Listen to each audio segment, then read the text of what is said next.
Hello, এখন আমরা এই ভিডিওর মধ্যে শেখাবো যে কন্ডিশনাল ফরম্যাটিংয়ের একটা পার্ট, এবং তার জন্য তোমাকে প্রবলেমটা খুব ভালো করে বুঝতে হবে। যে ধরো এখানটাতে কিছু স্টুডেন্টস আছে এবং স্টুডেন্টসের মার্কস আছে, এবং যে সমস্ত স্টুডেন্টগুলো 30 নিচে পেয়েছে সেগুলোকে একটা ডিফারেন্ট কালার দ্বারা তোমাকে সেলগুলো কালারাইজ করতে হবে। তো লিস্টটা যদি অবশ্যই খুবই বড় থাকে তাহলে সমস্যার মধ্যে পড়বে, কিন্তু কন্ডিশনাল ফরম্যাটিংয়ের মাধ্যমে তুমি ইজিলি করে নিতে পারো। তো তার জন্য কি করতে হবে সেটা দেখো।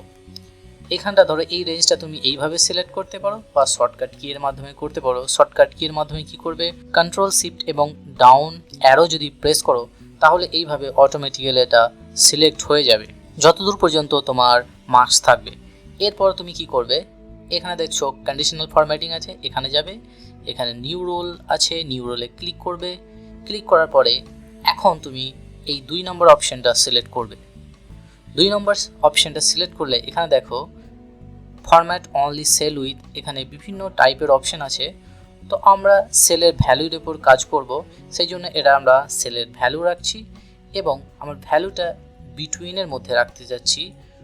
বিটুইনের মধ্যে অর্থাৎ আমরা 0 থেকে 29 পর্যন্ত যদি মার্কসটা হয় তাহলে সেই সেলগুলোর একটা স্পেসিফিক এখানে ফরম্যাট আমরা তৈরি করব।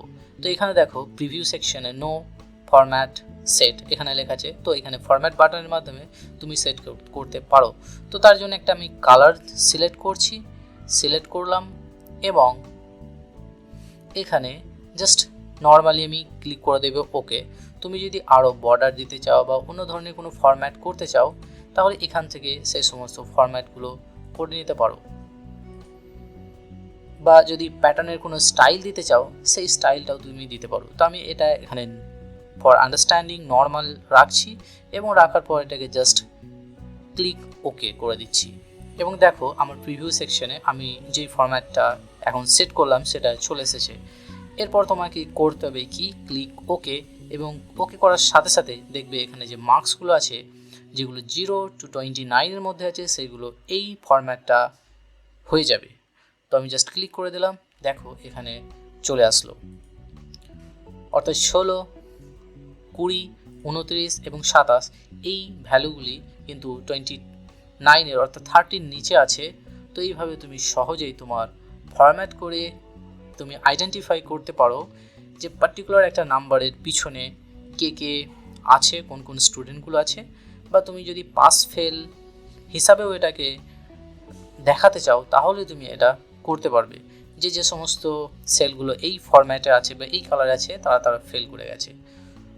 তো আশা করি ভিডিওটি ভালো লেগেছে এবং নতুন কিছু শিখতে পেরেছো। অ্যাপ্লাই করে দেখো যে এটা তুমি করতে পারছো কিনা, কমেন্ট সেকশনে সেটা আমাকে জানিও অবশ্যই। আর যদি কোনো সমস্যা হয় তাহলে সেটাও কিন্তু কমেন্ট সেকশনে লিখে আমাদেরকে জানাবে।